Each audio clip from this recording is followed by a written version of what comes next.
English Journey by John Angerson. It measures 6.5, just under, by 8.5.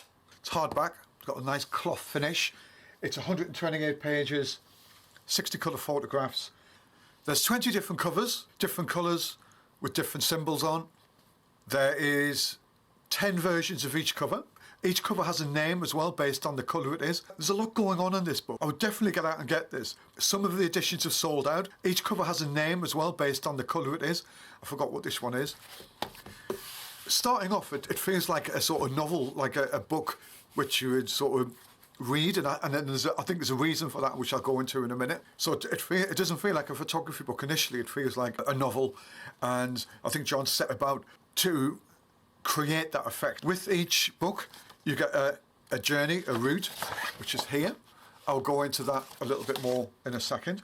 The book pays homage to JB Priestley, who set about travelling around England to document a country which was still under the effects of the Great Depression. He was looking at regional identities, he was looking at different towns, different cities from Southampton, Liverpool, Bradford, Manchester, basically, which John outlines in his journey in this map. Priestley's English journey was a very important documentation, and Priestley himself influenced a whole new era of writers and photographers to sort of pick up on that and start investigating themselves. The English, where they are, who they are, what they're about, cultural identity. People wanted to find out, and that led to people like Bill Brandt. Even Don McCullen was out documenting places like Bradford, which down the line was all somewhat inspired by JB Priestley's writings. And I love the way it's got JB Angerson there. It's brilliant. I've just noticed that. Fast forward, this book and how it evolved all really started in Bradford. John was, I think, working in Bradford. He spotted the Priestley statue in the town centre and was intrigued to know why somebody like JB Priestley was recognised there. And he went to the library, started referencing his work, and found English Journey, and the rest's history. And it's a really good parallel, this book. It's really interesting, but telling the same story of the normality of life, which at the time of Priestley's journey and the way he documented the struggles of people in the tenements in Liverpool to people in Southampton or Bradford, it was that normality, but at a different era. I hope that makes some sense. It's quite complex, really complex, and there's a lot going on in this book, and I would definitely get out and get this. Some of the editions have sold out, and it's a very unique book, and there's some really nice touches to this. I want to go through it with you. I want to show you. Get out and buy it. Get on John's website, which I think is one of the best places to get this book. So before I open it, in fact I will open it, let's just open it here. And at the beginning it does look, he has set out to make it look like a sort of novel, it's really interesting, and there's some text and stuff like that. Well, let me show you the journey. I might have to bring this up a little bit. So this comes with the book. So I'm going to do it sideways because I can't lift it up, so I hope you can get that. So here we go: Southampton, Bristol, Gloucestershire and the Cotswolds, Birmingham, Liverpool, Manchester, Newcastle, Lincoln, Leeds, Bradford, and then down to Cambridge, London and Southampton. So that's the area covered, and this is the route. There's no order to it, there's no lines to say, oh, this is where I went, but there's a key guide. It's really nicely done, there's some lovely touches. So that'll give you geographical reference. And the book's packed full of stuff, and we'll run through slowly. Being a rambling but truthful account of what one man saw and heard and felt and thought during a journey through England. So it's a homage to Priestley, but it's also exactly the same focus which John is encountering and trying to depict. John finds a very different England, but John also finds an England suffering at the time this started, about 2008, the economic crash. He's looking at a sort of same repetitive problem with the economy, but England is very different now. England has been Americanized. There's internet, there's everything. It's a digital age. It's a totally different age to the 30s in a very different place. And a little bit probably more monotonous, which I think John was trying to get that with his pictures. Whereas I think there was, in the 30s, it was very distinguishable, some of the downtrodden places like Liverpool and places like Bradford. And now it's a very different modern city where we've all got the same plastic chairs, where we've all got the same looking buildings, where we all have the same tech and the same leisure activity. So we're all sort of emerging into one nation in a sense, where it's very difficult to sort of gain one's identity. So this is JB Priestley's little thing, as it says, all I can do is offer a few sketches, probably not all accurate nor free from certain subjective colouring, for in retrospect it is difficult to disengage the scene from the mood, but perhaps that does not matter. The record of a journey of this kind may be more important if it chronicles a succession of moods than it is to capture a succession of scenes.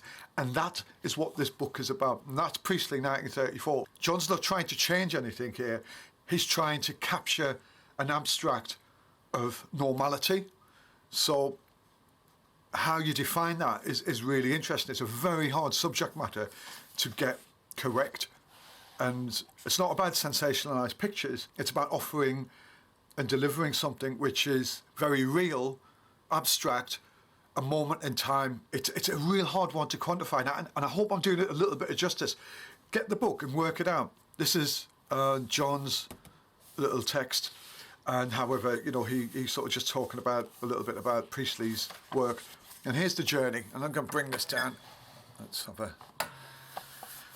So again, you know, it's like it's got that book feel, doesn't it? It's like you're reading a novel. And this is just a little bit about the mass observation and documentary movement, which followed Priestley to the industrial heartlands, where Bill Brandt, writers James Henley, saw George Orwell in The Road to Wigan Pier. So this obviously inspired a lot of artists, photographers, writers to set about really looking at England. It was a total change in the way we started to show reality.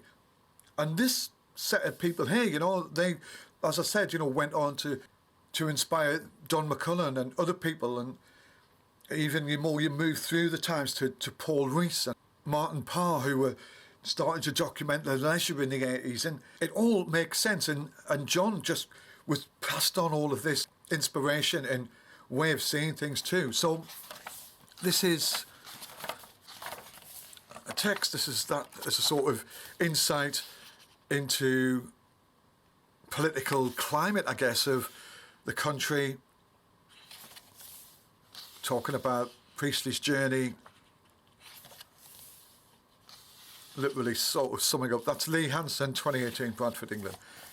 So here's a list of pictures and where they are in the regions, so you can relate it to the map. Now, what else is interesting is that each picture is a photograph, and it's been stuck on very finely and beautifully, almost like you could just take it out or you could insert your own pictures. It's really interesting. There's some text here to where it is, and it's sort of Southampton. So I'll skim through and show you. They're all on the right. And the really interesting thing about doing it like this is that it almost feels more like it's proper evidence of the place where it was photographed. You've got the goods, you've got the hard copy of the photograph. It's not just printed on a page.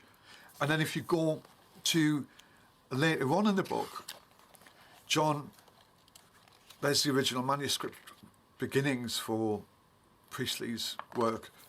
But what John said is he picked up a lot of stuff on his travels in junk shops and stuff, and charity shops, and he wanted to get something like a souvenir from the place and add this to the book, because it's all relevant. It's all adding and validating history, a place in time, and what this offers is a place in time of contemporary English culture. So I love the fact that it's photographs. I love the fact that it feels more real, and I think obviously it adds to the value of the whole thing a little bit. Now, as you can see, a lot of them are facing that way. So what I'm going to do is I'm going to try my best to do it like this and give you an idea of the picture, but I'm going to bring it down. I'll give the camera time to focus. I don't know if that's going to work. I'll bring it up a little bit. Okay. Now that's Southampton. There's a hotel room, McDonald's. Bristol and Swindon. Very abstract in his approach. The abstract in this instance offers us that monotony, that repetitiveness of 21st century life. It's uniformed, everything's the same, and I guess the hidden elements within the shots, all of the shots, is trying to look at normality and make you think about it. John's looking at the normality and the repetitiveness and commercialism and just everything we're so used to, but he's obviously offering some sort of symbols of English life all the way through this, which are in front of us every day, dealing with the same things, we're dealing with the same landscapes.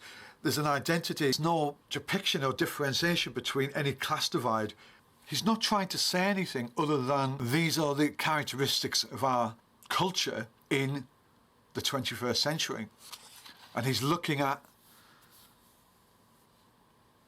elements of the culture which are with us every day, from sport to the retail parks to war and the aftermath and the coming together of people. And he's shot it in such a great way. But you've got to remember as well, he's shooting it on a 5.4 field camera. I think he uses a Wister. So this is not somebody taking tons and tons and tons of pictures. He's really sitting back and observing and finding the elements. And to be honest, to get a shot like that on a 5.4 Wister is phenomenal, and that really shows foresight in the way he's working. He's a good photographer, John, and he makes it look easy, and he makes shooting in environments like this very easy. And he's capturing the elements, and I think he's done it well. I think it's a great attempt to capture the normality 80 or so years later. And we're a very different nation, very different people, but still suffering from a socio-economic political climate, and we're sort of all living under it. And I think this is a telephone operator, and we're in Swindon. Now we're in the Cotswolds, and go back. And I love this shot. Let's just get down on this. And this is leisure time, leisure parks. This is I don't know if you can see that. I'll have to lift it up again. And you've got, it's a toy or a miniature village, and you've got a guy sitting there. I love this shot, very clever shot.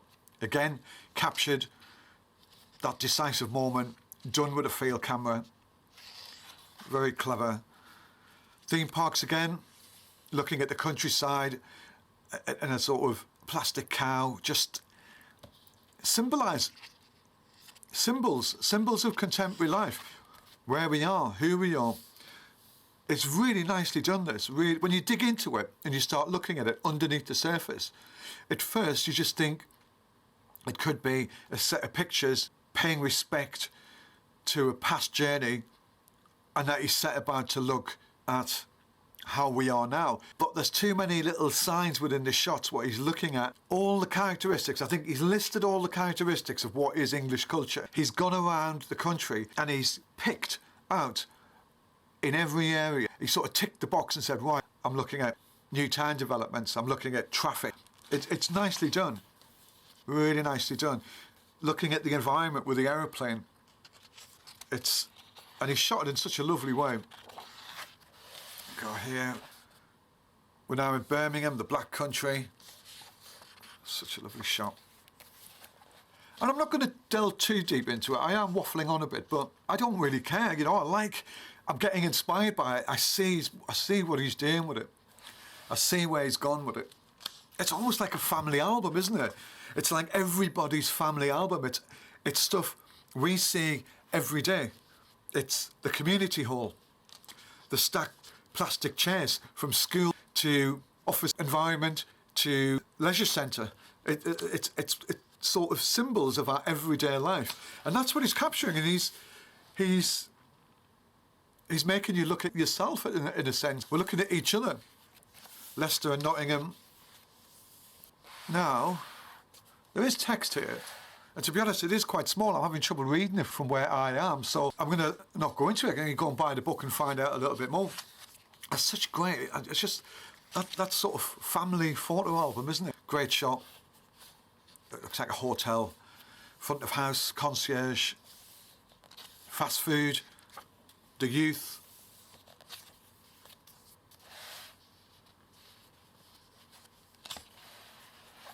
West Riding.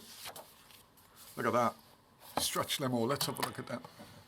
Another side of modern culture. He's great eye, man. He's got a great eye. I love the way he's done this.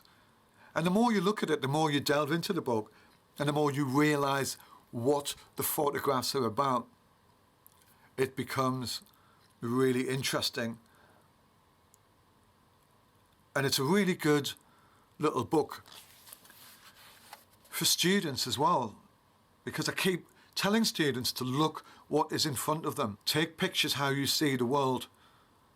It doesn't matter what you shoot it on, but if you're going to shoot it, learn the rules, learn the design, learn how to use lenses, learn about aperture, learn about exposure. And once you've done the fundamentals, once you walk out there knowing what you want to shoot it on, what format, what lens, what type of lighting, then go and tell your story of the world. And that's what it's about. That is what photography is about. It's how you see the world. And that's what this book's about. This is how John has interpreted Priestley's work, has set about to show us a picture book of us and what we're about. And he's offered a really almost three-dimensional approach with these pictures. That looks like a DHL or UPS sign. Again, everyday life summed up, symbolising everyday life. I'm not going to go too much into everything, even though you think I may have. I think I'm going to lay it back a little bit. We're in Lancashire now. I'll come back out a little bit.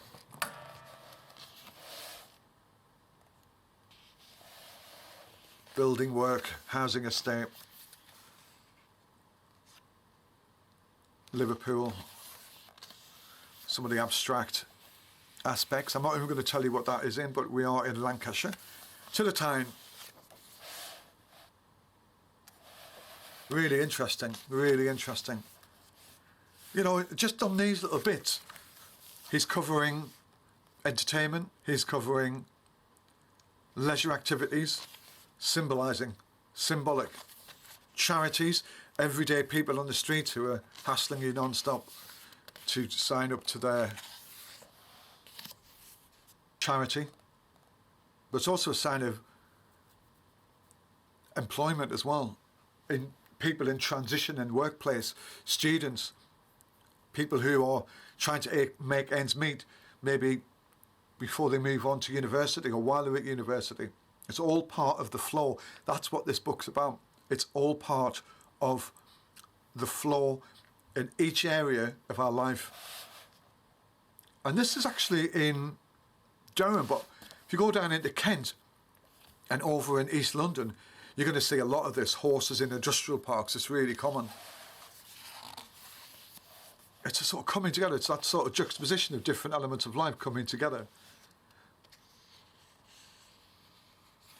I presume that's something like Nissan.